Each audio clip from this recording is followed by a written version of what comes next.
Родные и близкие подтвердили смерть мэра города Москвы Сергея Семеновича Собянина. Подробности, уверяю, вас шокируют, но вы обязательно должны их знать.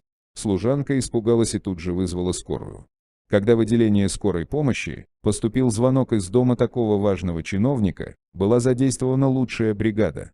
Однако все было напрасно, ему было уже ничем не помочь.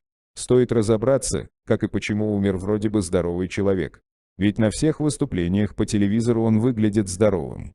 Кто бы мог подумать, что причина смерти скорее всего кроется в конфликте с более высокопоставленными лицами страны. Официальные СМИ не сообщали, но Собянин успел дважды переболеть коронавирусом.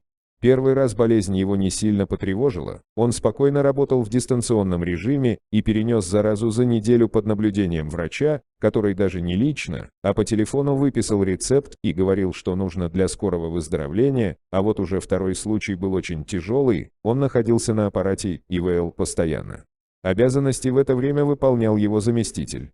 Коронавирусом он заболел сразу после второго нервного срыва, организм и так был сильно ослаблен, а тут еще огромную нагрузку на организм дала болезнь. Интересно, как он вообще умудрился при этом выполнять какие-то дела по работе. Сергей Семенович понимал, что оставлять свои полномочия он не может, да и не хочет, слишком уж прикормленное место. Хочу напомнить просто ради цифр, что зарплата мэра Москвы считается одной из самой высокой среди всех остальных должностей, думаю, без воровства из бюджета дела тоже не обходятся. Врач постоянно созванивался со своим пациентом, тот сообщал, что у него все в порядке. Хотя вечерами у него бывали сильные приступы слабости и иногда потеря аппетита. Собянин находился на пороге смерти, но не отдавал себе отчета. Инфаркт – это такая вещь, что даже если ты почувствовал малейшие признаки болезни, нужно срочно ложиться в больницу на обследование, потом может быть уже поздно, как и произошло в случае с Сергеем Семеновичем. Мы не упомянули один очень важный факт, газета Sign Time, тоже, кстати, западная, если что, рассказала, что до того, как Собянин попал в больницу, у него был конфликт с Путиным, он сильно поругался с ним из-за дележки бюджета Москвы. Путин сказал, что сейчас все свободные средства нужно пустить на борьбу с вирусом, потому что рейтинги Путина в последнее время переживают не лучшие времена. Необходимо доказать людям, что Вовка все еще может. Собянину не хотелось терять привычный доход.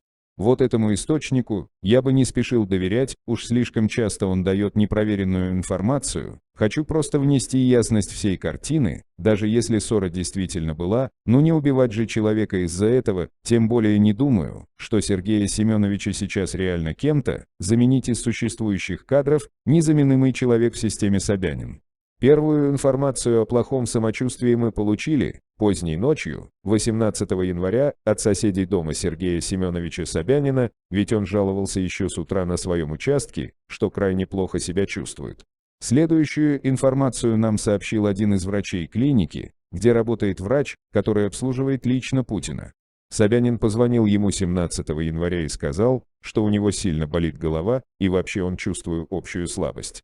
Врач немедленно приехал к Собянину в его коттедж. Оказалось, что у мэра Москвы прединфарктное состояние. Ему требуется срочная госпитализация. Его привезли в элитную больницу Рублевки. Проведя полный осмотр, врачи назначили курс лечения. Лечащий врач Собянина настаивал на том, чтобы пациент остался в больнице. Но Собянин решил, что оставлять пост мэра Москвы в данный момент нельзя. Сложная эпидемиологическая ситуация заставляла всех работать на износ.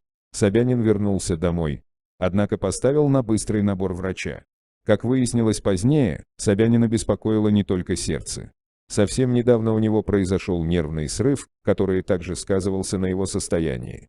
Это уже второй нервный срыв за месяц и седьмой за полгода. Мэр города не до конца справляется со своими обязанностями. Это, кстати, может служить причиной ссоры Владимира Путина и Собянина.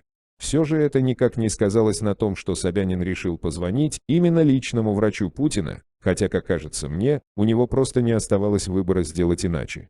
У президента лучшие врачи, но даже лучшие врачи могут ошибаться. Сергея Семеновича нужно было сразу отправлять в больницу, под жесткий контроль, поставить рядом с ним врачей, чтобы они дежурили рядом день и ночь, а врач заметил лишь слабый упадок сил и небольшую температуру. Напишите в комментариях, как вы думаете, отстранят ли от должности этого врача или даже посадят. Постараюсь обсудить и ответить каждому, кто написал. Можете подумать, что источники из Америки не могут быть надежными, и им тем более не стоит доверять, но именно Daily Mail первыми сообщил о симптомах коронавируса сначала у Михаила Мишустина, а потом и Дмитрия Пескова. Российские издания молчали, как всегда, до последнего момента, все западные источники первыми публикуют важную информацию про Россию, потому что следят за ней. Выбор за вами, доверять этим западным изданиям или нет. Я хочу просто рассмотреть предложение. Похороны Сергея Собянина должны состояться на этой неделе.